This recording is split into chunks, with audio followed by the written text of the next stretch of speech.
mengagetkan dunia kedokteran di Timur Tengah. Seorang pengusaha, Masya Allah, punya keluarga yang sangat besar. Dia berpoligami, punya istri yang 4, kemudian anaknya banyak, harta kerbanya banyak. Perusahaan yang dia tanggung itu lebih dari 20 perusahaan di bawah naungan dia. Orang kaya raya, mampu. Subhanallah, satu waktu di umur 63 tahun dia datang periksa ke dokter. Dia rasa nggak enak, sesak nafas. Waktu difoto di ronsen, tiba-tiba dokter yang foto itu kaget.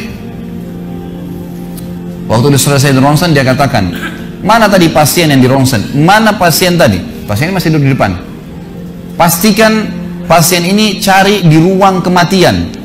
Nggak mungkin, secara ronsen sudah tidak bisa. Jantungnya tidak berdetak. Orangnya tidak berdetak jantungnya.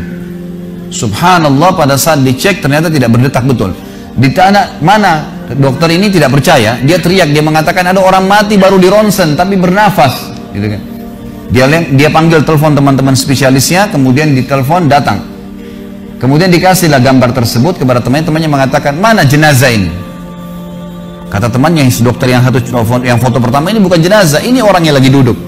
Kaget dokter yang kedua, jantungnya tidak berdetak secara medis, nggak mungkin bisa hidup. Bagaimana ceritanya nih?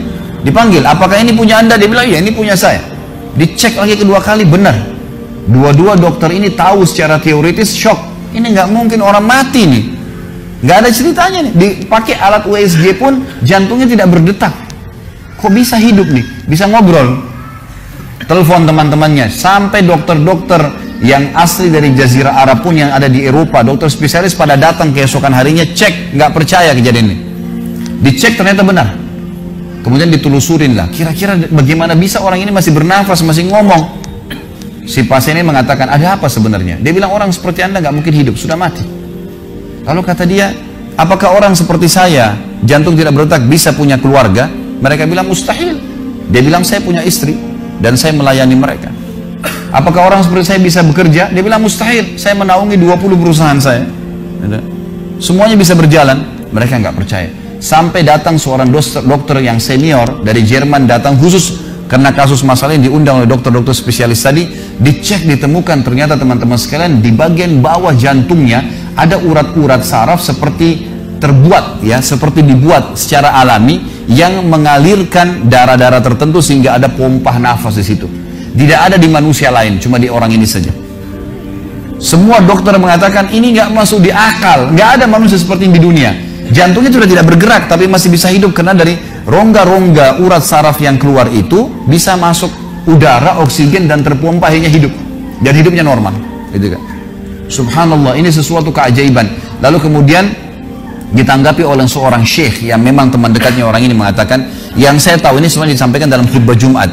Lalu dia mengatakan, yang saya tahu orang ini tidak pernah ketinggalan puasa Senin Kamis, tidak pernah ketinggalan puasa Ayyamul Bid, semua puasa sunnah dan wajib dijalankan, dan tidak pernah buka puasa sendiri, pasti buka puasain orang lain. Tidak ada kegiatan sosial, buat gali sumur, bangun masjid, bagi kitab Al-Quran, tidak pernah kecuali dia ada di situ. Walaupun andilnya tidak besar, tapi selalu ada. Orang tuanya selalu dibaktiin, selalu bersedekah, selalu kalau datang kepada saya diskusi tentang masalahnya orang. Ini ada tetangga saya punya masalah begini, bagaimana jalan keluarnya secara syariat, dan seterusnya. Hidupnya sibuk dengan ibadah kepada Allah Subhanahu Wa Taala.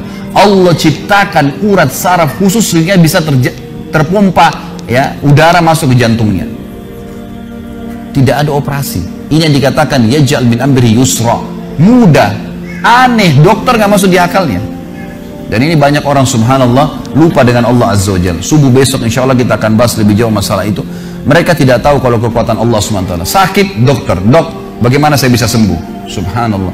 Sebelum pergi akhi, ukhti, bilang, ya Allah, jadikan dokter ini penyebab saya sembuh. Sembuh insya Allah. Tapi kita tidak bergantung pada manusia. Kata Nabi SAW dalam hadis qudsi riwayat Bukhari, kata Allah Azza wa Jalla, hai anak Adam, kalau kau menggantungkan nasibmu padaku, aku akan memenuhi semua kebutuhanmu. Tapi kalau kau menggantungkan nasibmu pada selain aku, maka aku akan biarkan kau dengan ketergantunganmu. Ya udah, terserah kamu, tidak akan bisa ditolong, gitu kan? Tapi kalau Allah Azza wa Jalla turun tangan, sudah berbeda ceritanya teman-teman sekalian. أمي كم أهواها أشتاق لمرآها وأحن لألقاها وأقبل يمناها.